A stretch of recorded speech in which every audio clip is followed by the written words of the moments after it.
Student of class 9th your science chapter first matter. आपके chapter का last point view यहाँ पे again I इसको एक्सप्लेन करके हम आपको सेंड कर रहे हैं। फर्स्ट पॉइंट है matter is made up of small particle. Student आपने मैटर्स के बारे में स्टडी किया होगा बहुत ही अच्छे तरीके से। Anythings that occupy space and its have weight is called matter. कोई भी थिंग्स जो स्पेस ऑक्यूपाई करती हैं उसमें वेट होता है इज कॉल्ड मैटर, से मैटर कहते हैं। और मैटर के बारे में मैंने और भी टॉपिक एक्सप्लेन करके आपको सेंड किए हैं। Then matter is made up of small particle. Matters होते हैं स्मॉल पार्टिकल से मिलकर के बने होते हैं and this particle are called atom और molecule. Now second point, matter around us exist in 3 state. Student matters हमारे अराउंड में 3 स्टेट में पाए जाते हैं। First solid, liquid and gas. First solid, second liquid and third gas. Student matters का classification जब हम करते हैं तो मैटर्स का क्लासिफिकेशन टू बेसिस पे करते हैं। First physical basis and a chemical basis. Physical basis पे जब हम मैटर का क्लासिफाई करते हैं तो matter are classify into 3 groups, solid, liquid, gas and other 2 states are occurs, plasma and Bose Einstein condensate. Bose Einstein condensate और प्लाज्मा के बारे में मैंने डिटेल में आपको एक्सप्लेन करके बताया था। यहाँ पे आपको इस चैप्टर में बहुत ज़्यादा deeply solid, liquid and gas के बारे में स्टडी करना है। Next point, the force of attraction between the particle are maximum in solid, intermediate in liquid and minimum in gases. Student force of attraction यानी matters के जो particle होते हैं एज ए मॉलिक्यूल्स और एटम, उनके particle के बीच में जो स्पेस होता है जिसे हम इंटरमॉलिक्यूलर स्पेस कहते हैं। तो force of attraction intermolecular space बहुत ही ज़्यादा मिनिमम होने के कारण से अट्रैक्शन फोर्स जो होता है वो सॉलिड में सबसे मैक्सिमम होता है, इंटरमीडिएट इन लिक्विड, लिक्विड में सॉलिड से कम होता है एंड मिनिमम इन गैस, और गैस में सॉलिड और लिक्विड के कंपैरिजन में सबसे कम होता है। Next point, the space in between the constituent particle and the kinetic energy of the particle are minimum in the case of solid, intermediate in liquid and maximum in gas. Student अभी मैंने just previous topic में आपको explain करके बताया कि matters की जो 3 state है सॉलिड, लिक्विड, गैस के पार्टिकल के बीच में जो इंटरमॉलिक्यूलर जो स्पेस होता है वो बहुत ही मिनिमम होता है। सॉलिड बहुत ही मिनिमम सॉलिड में होता है और उससे थोड़ा सा मोर ज़्यादा आपका इंटरमीडिएट आपका लिक्विड में होता है और गैस में सबसे मैक्सिमम स्पेस होता है। और जिसके कारण से उनकी काइनेटिक एनर्जी, उनके पार्टिकल की जो मूवमेंट्स होती है, गैसेस के पार्टिकल की मूवमेंट सबसे ज़्यादा होती है other than solid. The arrangement of particle is most ordered in case of solid. In case of liquid, layer of the particle can slip. Arrangement of the particle. Student matters के particles की जो arrangement होती है in case of solid, solid में एकदम अलग होती हैं। In case of liquid, liquid में ये क्या होते हैं, इसके पार्टिकल्स लेयर के रूप में होते हैं एंड कैन स्लिप, और ये फिसल सकते हैं and slide over each other, और एक दूसरे के ऊपर स्लाइड करते हैं, फिसलते हैं। वाइल फॉर द गैसेज, जबकि गैस में क्या होता है, देयर इज नो ऑर्डर, इनका कोई भी ऑर्डर क्रम नहीं होता। Particle just move about randomly. Gas के जो पार्टिकल होते हैं वो रैंडमली मीन्स इधर उधर, उनकी कोई मूवमेंट्स, कोई डायरेक्शन नहीं होती, वो किसी भी डायरेक्शन में वे मूव कर सकते हैं।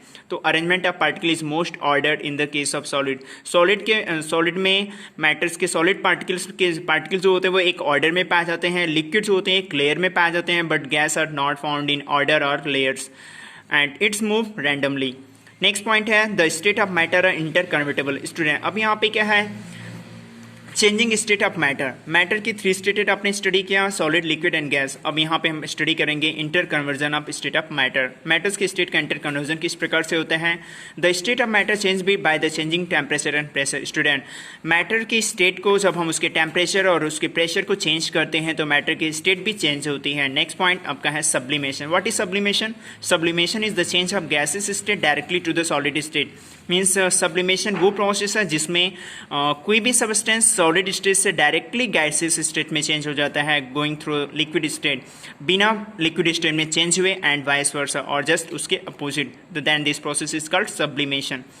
Next boiling. Boiling is a bulk phenomena. Boiling क्वथन एक ऐसी परिघटना है जिसमें particle from bulk whole of the liquid change into vapour state, जिसमें लिक्विड के सभी पार्टिकल जो होते हैं वो कंप्लीटली चेंज हो जाते हैं, वेपर स्टेट में, वाष्प की अवस्था में चेंज हो जाते हैं। Then this process is boiling. Evaporation. Evaporation is a surface phenomena. इवोपरेशन वाष्पन एक सतही परिघटना है। Particle from the surface gain enough energy to overcome the force of attraction present in the liquid.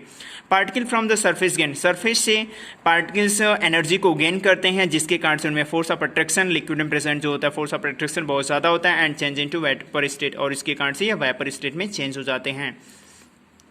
Evaporation को इफेक्ट करने जो फैक्टर्स हैं, सरफेस एरिया और उसके बाद टेम्परेचर आपका है, ह्यूमिडिटी, जिसके बारे में मैंने आपको प्रीवियस वीडियो में सेंड किया था टॉपिक। नेक्स्ट टॉपिक आपका है rate of the evaporation depend upon the surface area and expose to the atmosphere, temperature, humidity and the wind speed. Student ये पॉइंट आपका जस्ट नेक्स्ट पॉइंट में आपका दिया है कि इवेपोरेशन की जो रेट होती है वो किस चीज़ पे डिपेंड करती है, सरफेस एरिया पे। यदि सरफेस एरिया बहुत ज़्यादा होती है तो इवेपोरेशन रेट बहुत ज़्यादा होती है, टेम्परेचर भी ज़्यादा है इंक्रीज होता है तो इवेपोरेशन की रेट इंक्रीज हो जाती है, टेम्परेचर यदि डिक्रीज करता है तो इवेपोरेशन रेट भी डिक्रीज करती है।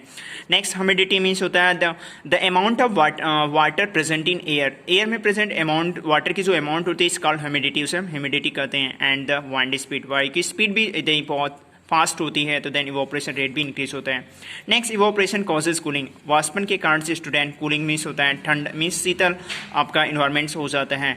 नेक्स्ट पॉइंट स्टूडेंट है आपके चैप्टर्स का last 2 point, latent heat of vaporisation and latent heat of fusion.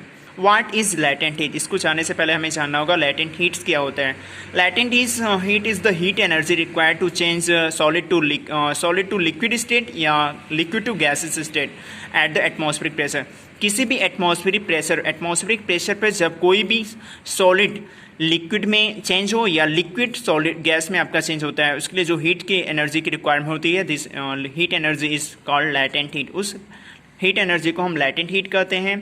तो चलिए स्टार्ट करते हैं। Latent heat of vaporisation means वाष्पन की गुप्त ऊष्मा जिसे कहा जाता है। Latent heat of vaporisation is the heat energy, वो हीट एनर्जी है required to change 1 kg of liquid, 1 kg liquid को गैस में चेंज करने के लिए, यानी एटमॉस्फेरिक प्रेशर पर 1 kg लिक्विड को गैस में चेंज करने के लिए जो हीट एनर्जी रिक्वायर्ड होती है, and this heat energy is called latent heat of vaporisation.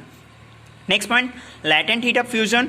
Latent heat of fusion means होता है गलन की गुप्त ऊष्मा, जिसे हम कहते हैं is the amount of heat energy, heat energy की वो अमाउंट है जो कि required 1 kg of solid into liquid, यानी 1 kg सॉलिड को लिक्विड में चेंज करने के जो हीट एनर्जी की रिक्वायर्ड होती है, and this heat energy is called latent heat of fusion at its melting point, means होता है उसके गलनांक पर। तो ये है स्टूडेंट चैप्टर समरी। आप इस चैप्टर समरी के पॉइंट्स को भी अच्छे से डीपली एक्सप्लेन रीड करेंगे और उस चैप्टर को भी अच्छी तरह से रीड करेंगे। यदि कोई भी प्रॉब्लम होती है तो उसके बाद आप कंसल्ट करेंगे। और आपकी क्लासेस भी जैसा कि 21 से स्टार्ट होंगे, इसके लिए भी इन्फॉर्मेशन आपको सेंड किया जाएगा। तो क्लासेस में जो भी बाकी आपके रिक्वायरमेंट्स होंगे उन सभी चीज़ों को, कमियों को दूर कर दिया जाएगा। Thanks to all of you.